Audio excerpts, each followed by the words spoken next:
குணசேகரன் கொலை பண்ண வீடியோவை நான் தான் டெலீட் பண்ணேன் அப்படின்னு சொல்லிட்டு போட்டோகிராஃபர் சொன்ன உடனே தூக்கி வாரி போட்டுருச்சுங்க நம்ம அறிவுக்கரசிக்கு.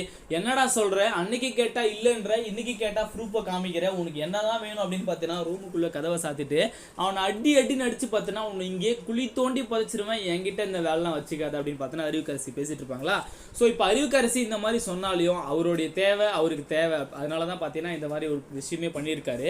இப்போ அதுதான் ஆள் அமைச்சிட்டிங்கல்ல, ஏன்னா இவ்வளோ டென்ஷனாக இருக்கீங்க, கூலாக இருங்க அப்படின்னு சொல்றாங்க. ஆனா இன்னுமே பாத்தீங்கன்னா கொலை பண்ணவே இல்லை அவங்களை யாருமே அப்படின்றது தான் நம்ம குணசேகரனுக்கு. அவங்களை எப்படியாச்சும் முடிச்சுட்டு நம்ம கிட்ட வந்து விஷயத்த சொல்லட்டும், அதுக்கப்புறம் நான் தைரியமா இருக்கேன், அது வரைக்கும் பச்சை தண்ணி கூட நான் வந்து குடிக்க மாட்டேன், இந்த கல்யாணத்தை நான் நடத்தியே தீரும் அப்படின்னு பார்த்தீங்கன்னா குணசேகரன் சொல்லிட்டு இருக்காரு. ஆனா அந்த வேஷத்துல இருக்கிறவங்க பார்த்தீங்கன்னா நந்தினி தான்றதை கன்ஃபார்ம் பண்றதுக்காக எவ்வளவோ போராடிட்டு இருக்காரு நம்ம கரிகாலனும் கதிரும். கதிரி கூட தெரியலைங்க தான் மனைவி தான் வந்து அந்த மாதிரி வேஷத்துல இருக்காங்கன்னு சொல்லிட்டு. ஆனா கரிகாலன் ஏற்கனவே வந்த உடனே பார்த்தீங்கன்னா கண்டுபிடிச்சிட்டாரு, கண்டிப்பா நந்தினி அக்கா மாதிரியே இருக்கு, நந்தினி அக்கா நடமாரே இருக்கே அப்படின்னு பார்த்தீங்கன்னா சொல்லிட்டு இருப்பாங்களா. ஸோ இப்போ எந்த நேரத்திலையும் வெளியே வர மாதிரி ஒரு சூழலை ஏற்படுத்திக்க அப்படின்னு பார்த்தீங்கன்னா ஜனனி கால் பண்ணுவாங்க, எதுவாக இருந்தாலும் சக்தி கிட்ட பேசிக்கணும் சொல்லிடுவாங்க.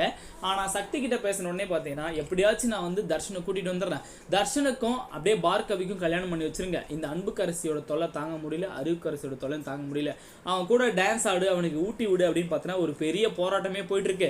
இது எப்படியாச்சும் நீங்க தான் வந்து சமாளிக்கணும், நான் எப்படியாச்சும் வந்து தர்ஷனை மட்டும் வெளியே கூட்டிட்டு வந்து விடுறேன் அப்படின்னு பார்த்தீங்கன்னா சக்தி சொல்லுவாரு.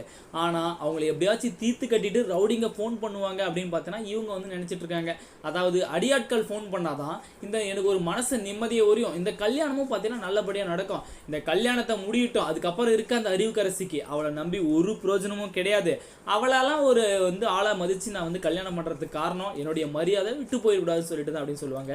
அதே மாதிரி பார்த்தீங்கன்னா இந்த பக்கமும் சீவி வச்சுட்டு இருப்பாங்க நம்ம அறிவுக்கரசி. கல்யாணம் மட்டும் முடியட்டும், அப்புறம் இருக்க இந்த குணசேகரனுக்கு என் போன்ல இருக்கிற வீடியோ வச்சு நான் என்ன பண்றேன்னு பாரு அப்படின்னு பார்த்தீங்கன்னா முள்ள கிட்ட சொல்லிட்டு இருப்பாங்க.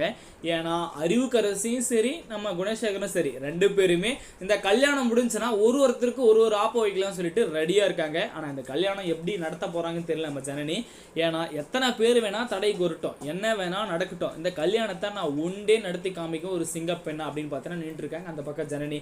ஆனா ஜனனிக்கு சப்போர்ட் பண்றதுக்கு பார்த்தீங்கன்னா யாருமே கிடையாது. ஏன் ஜீவனாந்தமும் ஈவன் அங்க இருந்தால் கூட அவரே வந்து ஆல்ரெடி அடிபட்டு குண்டு வாங்கியிருக்காரு, அதனால அவராலையும் எதுவுமே பண்ண முடியாதுன்ற ஒரே காரணத்தினால தனியால நின்று எப்படியாச்சும் இந்த கல்யாணத்தை நடத்தணும்னு பார்த்தீங்கன்னா இருக்காங்க. ஸோ இந்த கல்யாணத்தை நடத்துறதுக்கு இவங்க ஒரு பக்கம் வந்து முயற்சி பண்ணிட்டு இருந்தாலையும், ரவுடிங்க ஒரு பக்கம் தடுக்கிறதுக்கு இருந்தாலையும்